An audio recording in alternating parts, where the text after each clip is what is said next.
Squaresoft.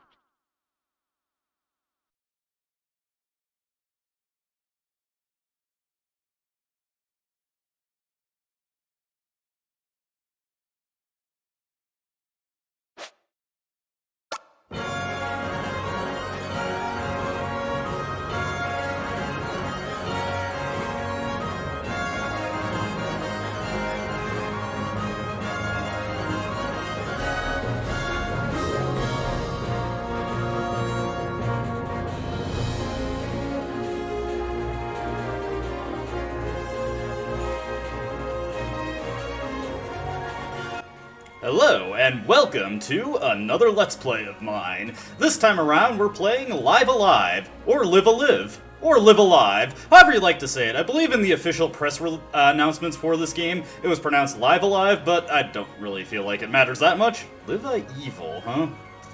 Whatever. Anyways, this is an RPG that was originally released for the Super Famicom in the 90s, and just in 2022 got an HD remaster.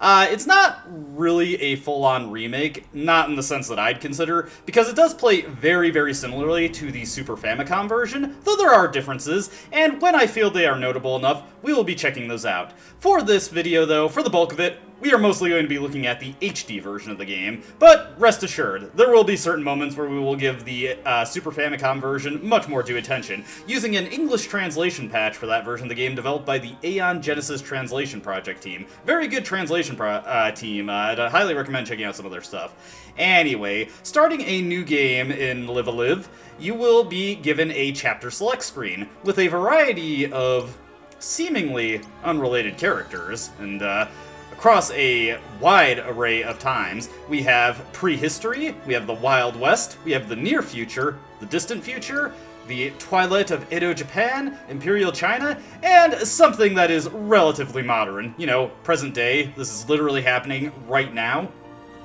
We're going to be going through these in chronological order, based on their time period. So to start things off, we will be going with prehistory. This is also a good mode to start with, or chapter to start with, as it plays the most like a standard RPG. So let's select our strapping young cave lad and see what our breakdown for this chapter is. In a forgotten era before kings and kingdoms, a young man comes of age and is given permission by his tribe's stern elder to go forth and hunt together with his best friend Gory.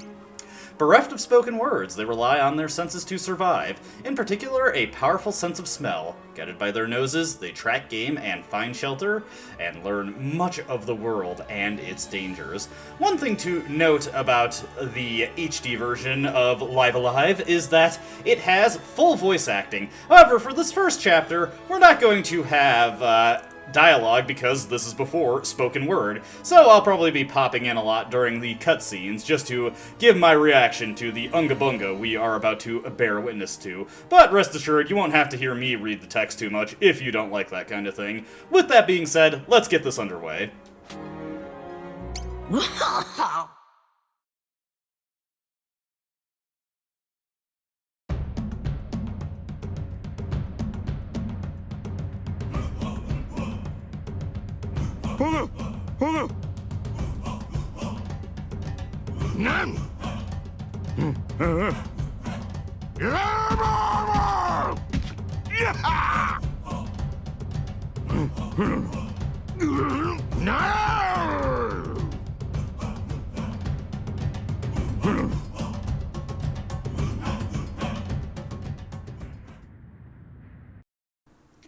As you can see, we're kind of thrown into the middle of the things, and we actually see the opening of this chapter from the perspective of the antagonists of it, though I suppose you wouldn't have a way to know that. However, it seems that this young lady has gone missing, and based on the ropes, they had held her against her will for a specific purpose. What that purpose was, we can only speculate.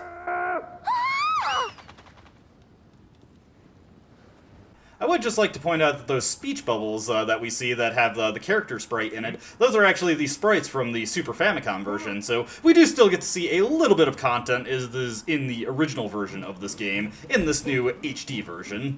As you can see, these fellows here, well, most of them seem to be competent enough, except for this guy at the tail end.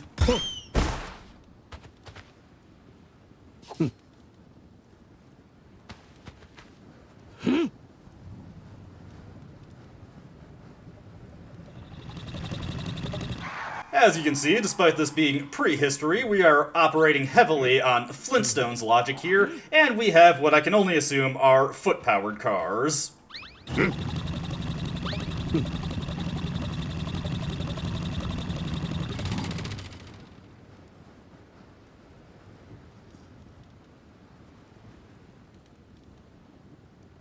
Sure.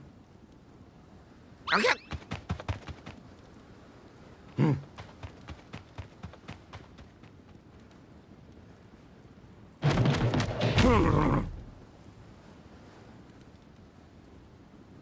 Okay.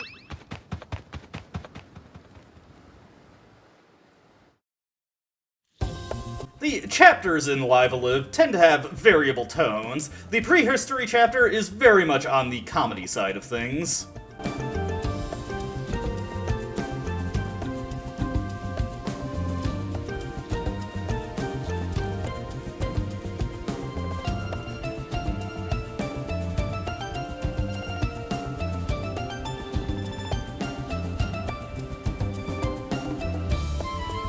Now, switching perspectives, we are with who you'd expect to be with, the main characters of this chapter.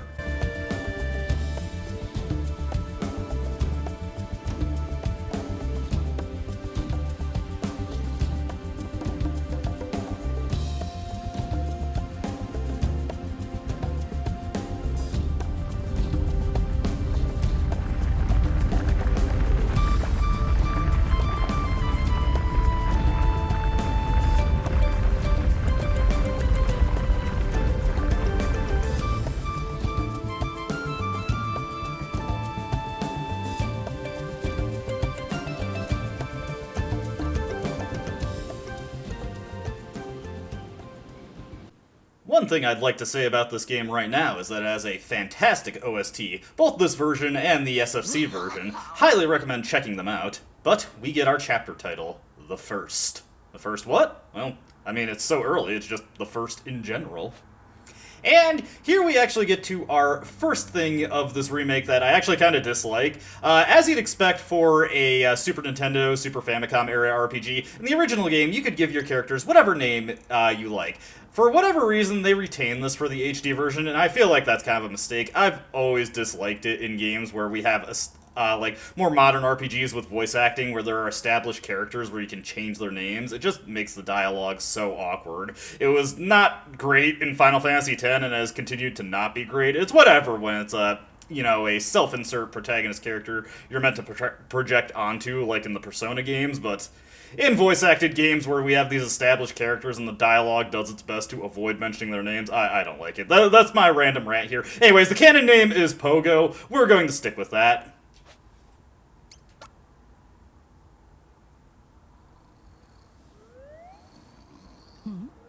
As you can see, Pogo has his own room with his gorilla companion, Gory.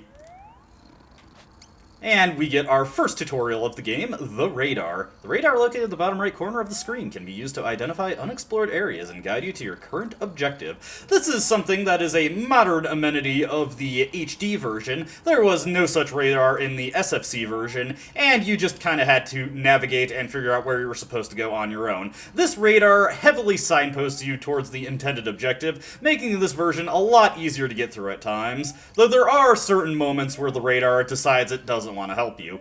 If you dislike the radar and just want to explore on your own and figure things out as you go, you can turn it off, which is a nice little feature, I think. And if you wish to quit the current chapter and play a different one, access settings via the main menu and select Return to Chapter Select to do so. If you select a chapter you have previously played, your playthrough will resume from your last save. So if you get cold feet on the chapter you're currently going through and want to go to a different one, you are free to do so. Anyways, Gory's snoring is getting on my nerves. Let's wake him up.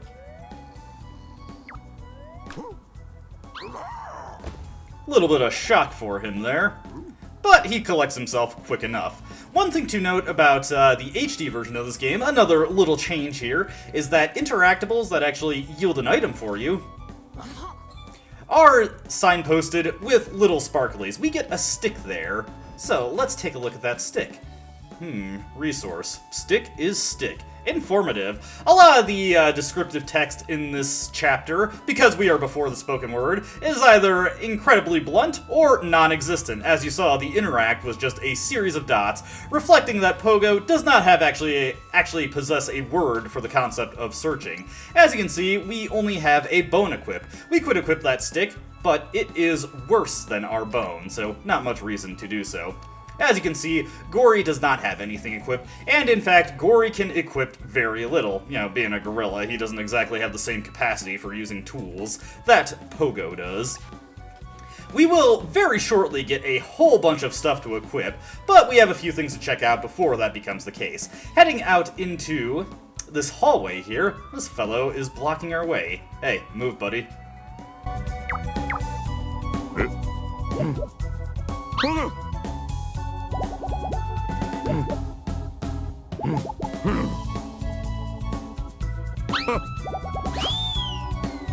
Looks like he's trying to indicate that we want to go, not exactly speak, but commune with some elderly person, presumably the elder of this entire tribe.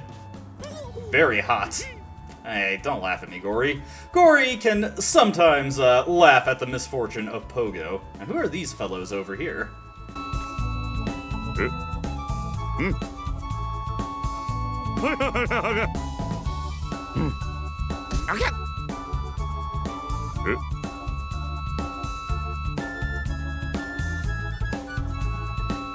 Looks like we got a bit of a comedy trio there. We may have just witnessed the very first vaudeville routine. That's neither here nor there, though. We've got more shelves to search here. Excellent craftsmanship among these prehistoric cave fellows. And we get a number of items. The bone, aside from being equipable, is another resource. Resource for what, though? Well, whatever the case, bone is bone. Now, before we actually get into the nitty-gritty of the chapter, we've got something to check out here, and we've got our first major detour for stuff that I want to actually... Is grinding the word I want to use? Well, we've actually got a farming thing to do. First, we want to check these shelves here, get a hard rock, get a stick, and then over here... we get a pelt. Another resource. Let's just take a quick look at that pelt there, and we will see that pelt is furry. So, less repetitive one. Rock is big and hurt when throw. This indicates that the rock can actually be used as an item in battle. Yes, there are battles in this game, and we can use that to hurt enemies. Not exactly a good usage of either your turn or the rock itself, because we will have abilities that are just vastly superior to hurling rocks at the enemies. Now, we want to talk to this fellow right here.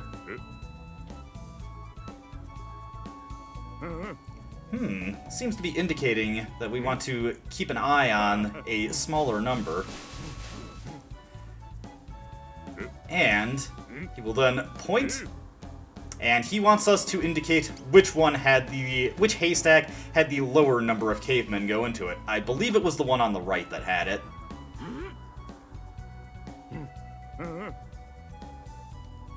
At this point, a count will happen.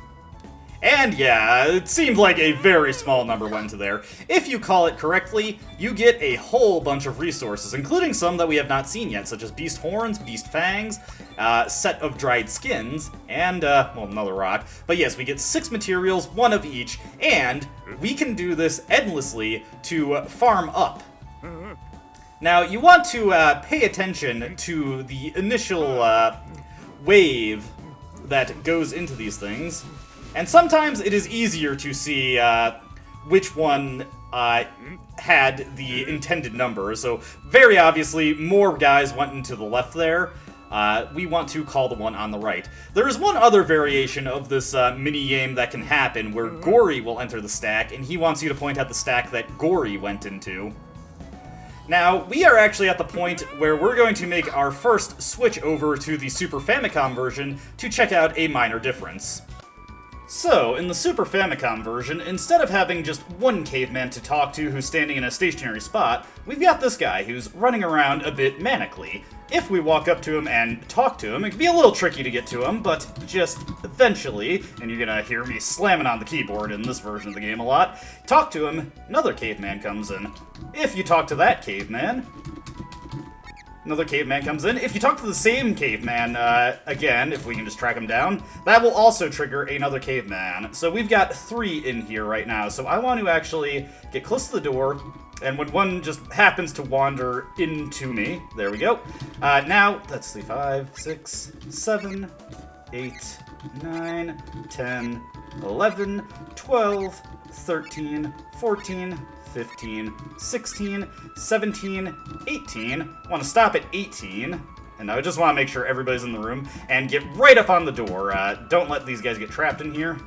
Come on, okay. And now we just wait for someone to hopefully get us into position, talk to him, then talk to the 20th person to enter the room. When you talk to the 20th caveman, same deal again, you get 1 of every crafting material. This minigame is a little bit slower to do for grinding out materials, but it's still recommended that you do it about 15 to 20 times to get all the stuff you need. 15 if you just want to eventually craft anything. 20 is probably the ideal if you want to craft everything right now. Just reiterating that. But yeah, that's how this minigame works in the Super Famicom version. Back to the HD version. So yeah, in the Super Famicom version, it was a different kind of counting minigame with a much less obvious solution. This one's a bit easier to understand, even without the descriptive words. Now, I said go for like 20 times. That's a little bit excessive. I believe the absolute minimum you want to do it, or the absolute maximum you want to do it in the SFC version to get everything useful is around 13 times.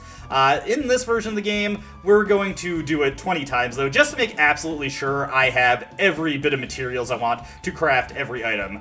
Certain items are more or less useful in the HD version compared to the SFC version, and I'll be sure to note those items when we get to them. We still have not hit the point where these resources can actually be utilized for their intended purpose, so we still got a little bit to go, but we're gonna very quickly see that. But yeah, I will do the intended grinding or farming that I intend to do with this minigame, and just to show you that you can get through this a little bit more quickly by using the skip function. He wanted to see where Gory went to. Now I skipped the scene there, so I don't know where Gory went into, but if you want to, you can just try going through this with luck and guessing, just to make it faster.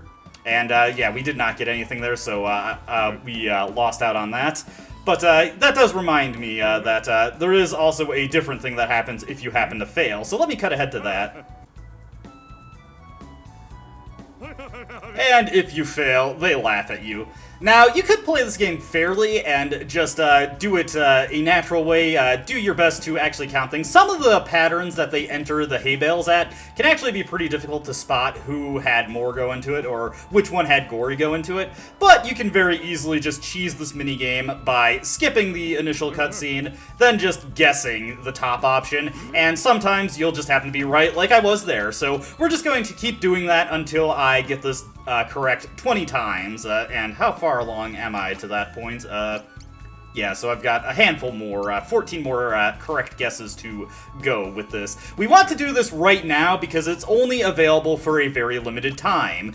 There will come a point in the chapter where this gets blocked off from us. As you can see, I got lucky twice there. And again, I'm just going to keep doing this until we get all the materials I need.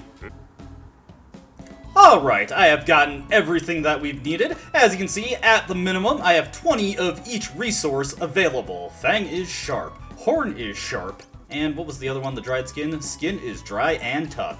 Now, the first thing we're going to do with these is kind of unintuitive, but we do actually want to equip one of these. As you can see, Beast Fangs can be equipped as accessories, and they give you +4 to your physical attack stat.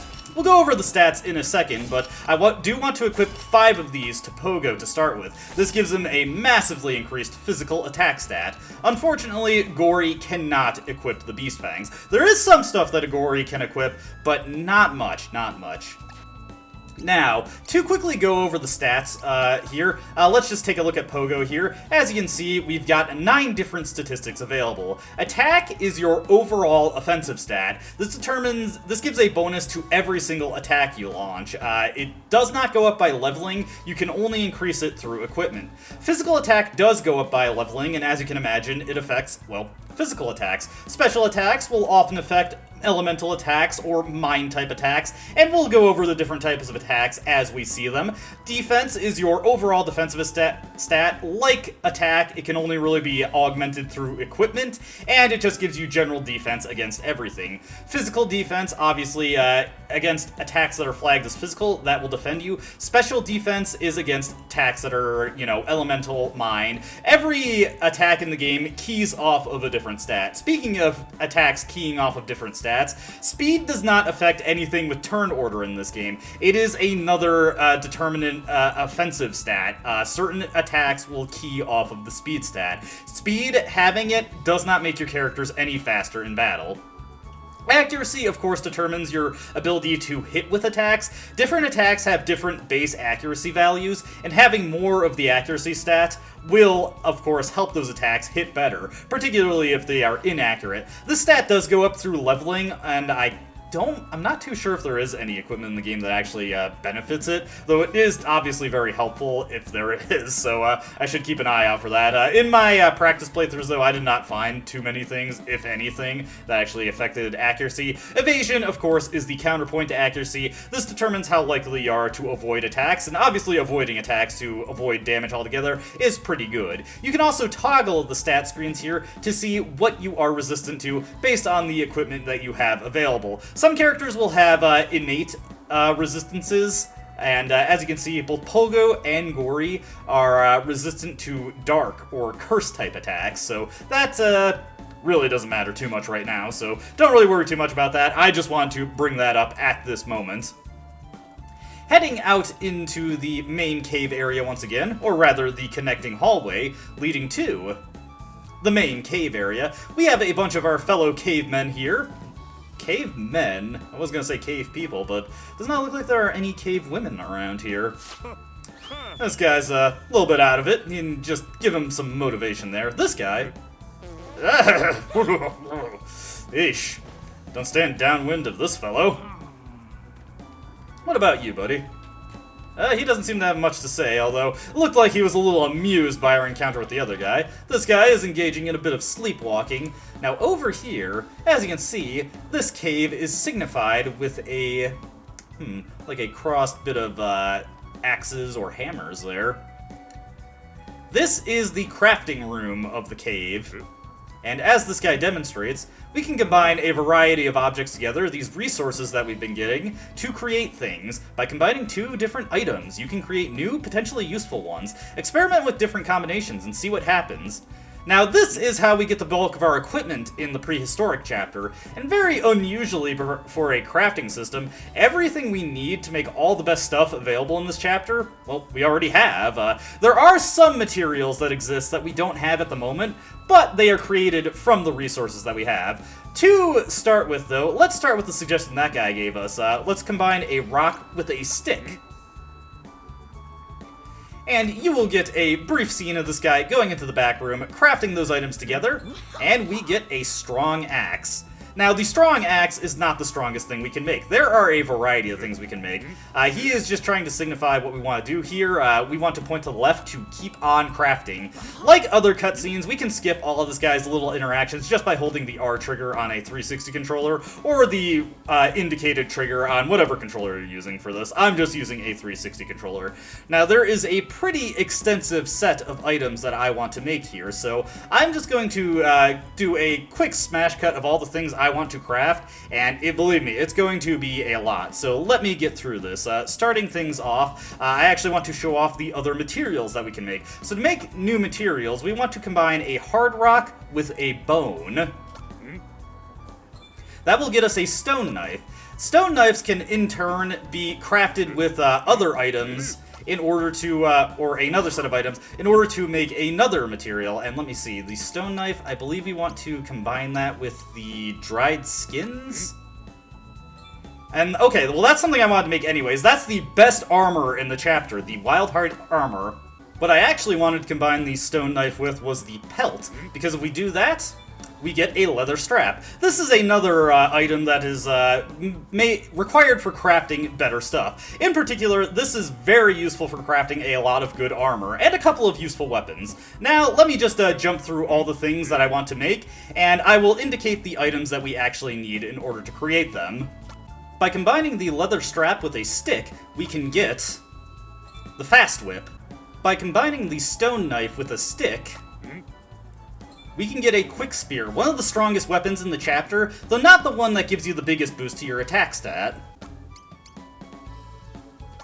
By combining the stone knife with the leather strap, we can get the fury knife. This gives you the biggest boost to your attack stat of any weapon available in this chapter, though it does not increase the speed stat the way that the quick spear does, and we'll look at the comparative ways these things affect our stats in a little bit. By combining the beast horn with the dried skins, we will get a laughing mask, and I want to make 2 of those. By combining the horn with the pelt, we can get a beast skin cap, which is, I just want 1 of those. By combining the leather strap with the pelt, we can create a Wild Heart dress. This is a piece of armor that neither Pogo nor Gory can use, but it will come in handy later for a certain character we don't have access to at the moment. By combining the leather strap with the dried skins, we can get a Wild Heart sack. This is a weapon that, again, neither of the current characters can use, but a future party member will be able to use it, and it's their best weapon. By combining a hard rock with dried skins, we can get a bang glove. This is a very good offhand piece of equipment for Pogo. By combining a beast horn and a bone, we can get a set of rough bands, and we actually want to make a whopping 8 of these for a very particular reason. By combining a hard rock and a beast fang, we can get a pretty flower, somehow. We want to make 5 of these. Finally, by combining a hard rock with a stone knife, we can make a fertility charm. Now this is an accessory, but I want 2 of these not for their use as a piece of equipment. Instead, they can be used as an item in battle to get a pretty good effect, and I recommend having 2 of them. This is not necessary in the Super Famicom version, where the fertility charm functions very differently. It's much less useful there. But with all that stuff created, let's finally equip our stuff and see what we get here. So, as you can see, the Fury Knife gives us a huge boost to our attack stat, while the Quick Spear gives us a slightly lesser boost to our attack stat, but 10 additional speed. Now, for attacks that key off of the speed stat, the Quick Spear gives a much bigger damage boost to those. But the Fury Knife increases the damage of everything else quite a bit more, so I'm going to stick with that, save for one fight later on.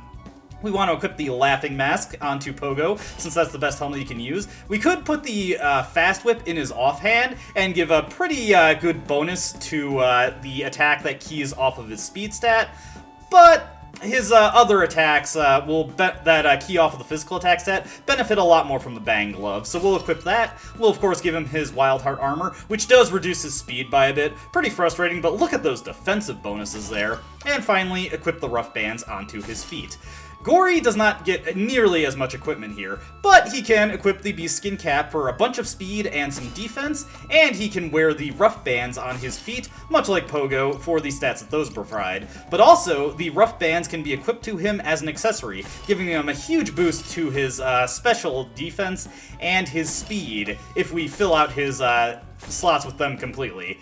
The other items that we've gotten at this point, we can also put a pelt onto Gory. He can equip that as armor for some extra defense. The other items that we've gotten at this point, we are going to save them for a future character who can actually use them. The pretty flowers that we made can be equipped to Pogo as an accessory, but they're not that useful to him since he doesn't have a lot of attacks that key off of the special attack stat, which the Pretty Flowers boost. Some other notable items that you can make is that, let's see, you can combine a leather strap with a rock in order to get a Bola, which is a one-use attack item that you can use in battle. Not that good. You can also combine the bone with dried skins to get a Thump Drum, which is a accessory that can also be used to create a special-based attack in battle. That is something that I don't really feel is worth it, so I'm just passing on those. Any other items that I'm not mentioning, they're just weaker than a lot of the stuff that I made. With all that said and done, Looks like this guy is making himself a little bit dizzy. Over here, this guy is blocking off this entrance right here. He's not gonna let us go through. Looks like we need to get the approval of the Elder in order to get through this area. Heading over here, we will find a storage room for the cave. And hey, that looks pretty tasty. Let me take some meat on the sly. Unfortunately, if you try to steal some of the meat, that guy just puts a quick stop to that. He's not gonna let that happen. So I guess there's nothing left to do but to talk, well, talk, quote-unquote, to the old man. Looks like that guy didn't have much to say. Over here, we can pop open this drawer and get a stick. Hey, what's that room back there? Let's give that a quick check. Looks like the old man does not exactly appreciate our attempts to get in there. Alright, let's see what he has to say to us.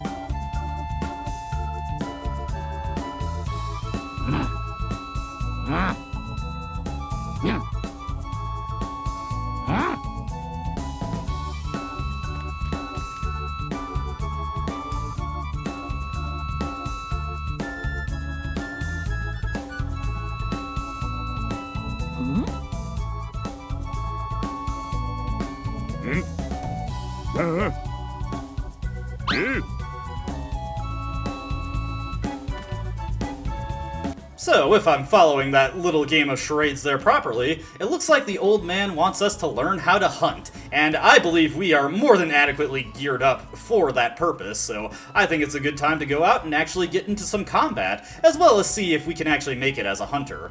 Hey, what's that guy doing? Looks like this is not the correct path, and he just indicates to us that, hey, stupid, you want to go this way. And yes, anytime that you need to go to a specific area, the diamond indicator that signifies a screen transition will be orange. Just reiterating that, because we might have forgotten at this point. We've done so much crafting. This guy over here, he's just, he just points it out for us. Alright, old man, what do you got for us?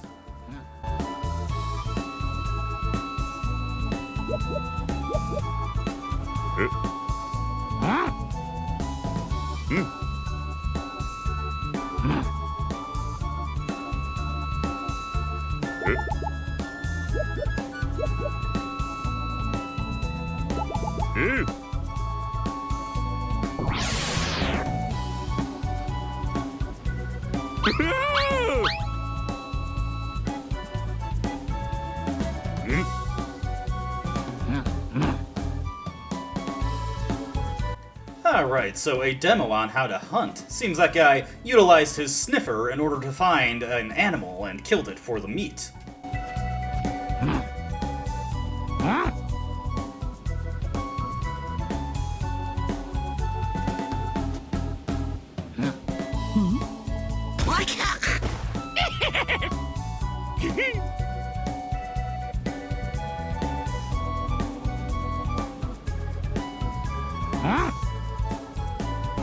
Luckily, this guy has this convenient X button stone that indicates to us that Pogo has an extraordinary sense of smell that allows him to hunt game and find other things of interest. Press the X button to reveal scent clouds in the vicinity. So, the nature of encounters in Live Alive varies heavily depending on the chapter. In the prehistory chapter, well, actually, first off, let's just get some old man stank. In the prehistory chapter, you can utilize Pogo's nose to sniff out the trail of an enemy, and then follow that trail into the encounter. All enemies are essentially wandering around the field in the prehistoric chapter as NPCs that are invisible, and if you collide with them, you get into an encounter. There are no random encounters in this chapter. Some chapters do have random encounters, so be mindful of that. A charge gauge will appear above allies and enemies that are readying actions. Once this gauge has been completely filled, they will execute the action. When controlling allies in battle, you may choose one of several commands, abilities to execute attacks, heal yourself, or use other abilities. You can use items in your inventory, pass to switch to another ally, wait to advance the charge gauges of everybody in battle a little bit, or flee to attempt to flee from combat. I believe flee has a 100% success rate in this game, so you're pretty capable of running from any battle where you're presented the option. When selecting abilities and items for use, the area of effect will be displayed. Use this guide to ensure your intended targets will be affected. When an ally's HP is reduced to 0, they will no longer be able to fight. Restoring any amount of HP will put them back in action. Be warned that if all allies are capacitated, the game will end. If an incapacitated ally is damaged further, they will be immediately dismissed from the field. Dismissed characters cannot rejoin via healing or any other method. Quite a lot to take in there for our first battle tutorial. We'll reiterate some of this stuff as it becomes pertinent. One thing to note, though, is that you do not have really a standard attack in Live a Live. Instead, what you've got is abilities. Abilities function in a variety of different ways depending on the specific ability. For instance, Pogo's Bang Bash keys off of his attack and his physical attack stat. The Pow Kick ability, on the other hand, is a 2-hit ability with less accuracy than Bang Bash, but it keys off of the speed stat and the attack stat instead of attack and physical attack. So if Pogo has any boost to his speed, Pow Kick receives a much bigger boost. Since we're gearing towards physical attack instead, Bang Bash is the way to go. Also note that every enemy in the game has weaknesses and resistances to specific attack types. This guy is weak to and resistant to stuff that we don't have, in this case, dark and light, so that doesn't even factor at all. Just hit him with whatever your strongest attack is. Note that every attack gets pretty nebulous signifiers for how much damage it does. In this case, the Bang Bash is just indicated as doing low damage. Low damage can mean a lot of things depending on the ability, and frankly, you just need to experiment with different abilities to figure out how much damage they do, and in some cases, it's not exactly clear which secondary attack stat the attack keys off of, so there's a bit of experimentation there as well. Yeah, unfortunately, the game does not tell you which specific attack stat an attack uses when you attempt to utilize it. Now, we have a piece of meat here, so we could return to the Elder, but there are a variety of things that we can fight here, so we just want to go around and check all the different enemies and go over more aspects of the combat, as well as see what Gory is capable of. So, we're going to utilize the pass function here so that we can pass our turn to Gory. As you can see, passing completely empties Pogo's charge gauge, so you want to be sure you want to switch over to Gory if you intend to use him, because Pogo will have to wait a little bit to act again, and there is the potential that an enemy will get an action off before Pogo can go again. Gory has 2 attacks to his name as well. One thing to know about Pogo, very slight difference with the SFC version, Pogo does not start with his kick ability in the SFC version. He needs to level up once before he gets it. Gory has the Bang Slap, a medium strength attack that keys off of his physical attack. Scareface keys off of his special attack stat, has very low damage, but it's an AoE attack that also inflicts a variety of debuffs on the enemies, so it can be pretty useful for weakening the enemy, setting them up for further attacks. As you can see, though, it is quite weak, especially because Gory's special attack stat is very low. He lowered the enemy's accuracy very heavily there. One thing to note is that the enemy's charge gauge is also constantly going up when we take any slight action in battle. When it fills up, they will either launch an attack if somebody is in range of one of their usable attacks, or they will just simply move or turn. So yes, for the enemy, moving and turning takes up the same amount of actions that just actually launching an attack is, which is one way that the enemy is weaker than the player party. One thing to note about the enemy, though, is that if you hit them with an attack and it doesn't kill them... Unfortunately, that did kill them. It killed them pretty handily. That actually did a lot more than I expected. I might be wrong about Kick. I might key off the physical attack stat instead. So I'm already spreading misinformation, so this Let's Play is off to a roaring start. I will admit, this is kind of one of those things where it's hard to tell what is the right thing to use, because the information can be pretty heavily obscured by the game. Pogo sniffed up something that wasn't an animal. Instead, it led him to a stick. This is actually something that is not present in the SFC version, at least for this specific area. You cannot find any items in this area. The only items you can get are for the stuff that gets dropped by the enemies being killed. The layout is also slightly different in the SFC version. Hey, another item to find here. It is a little bit more condensed than it is in this version of the game. Let's sniff this out, see if we can't find another enemy. There are a variety of enemies that we can fight in this first area. And that was not one of them. I'm getting a lot of tri-horn does for some reason. Okay, so looks like we did need to get a little bit more meat before we could return to the Elder. But that's neither here nor there. Let's just keep searching, because there are different enemies here, I can assure you. Here we go. This is more than likely going to be your first encounter, if you don't have the weird luck that I had. The feral pups. As you can see, these guys have extremely low HP, so there is a not insignificant chance that Gory's Scareface will kill multiple of them in a single strike. Also, we managed to hit that guy with a confusion-type ailment. So as you can see, the kick ability of Pogo, so let's use a bang slap here. As you can see, even though it is signified as being a medium damage attack, because Gory doesn't have that equipment, it's not really any stronger than Pogo's Bang Bash low damage attack. Pow Kick, I'm sorry, I was saying Kick.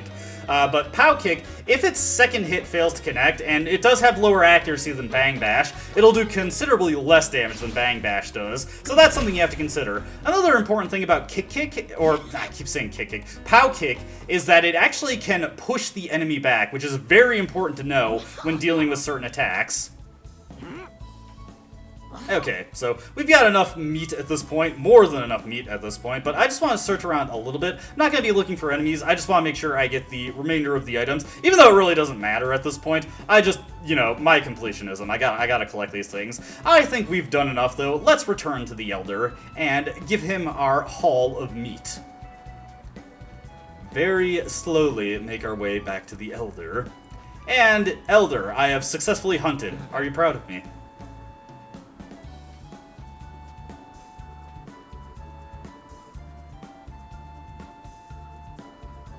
With that, this guy goes to block off the hunting grounds, and let's take a look at our inventory here. Let's see, I just want to make sure, I'm pretty sure you took all the meat that we collected there. Yeah, we would have found it under our restoratives sub-tab if he hadn't taken all of it. So, unfortunately, no meat for us. But hey, we did what we did for the good of the tribe. I think that is a good spot to end this video. When we return, well, oof, that was quite a day. Lots of crafting, lots of minigames. I'm kind of tuckered out after all that, and the combat, so I think we'll return to bed and get a good night's rest. But we'll be saving that for next video. One nice thing about Live Alive is that anywhere, at any time, you can save the game whenever. It is pretty generous like that. You do not need to find designated save points. You can just pop open your pause menu, save the game, and you're good to go. That's where we'll be ending this video. Hope you enjoyed watching, and I hope to see you in the next one. Until then, though, goodbye.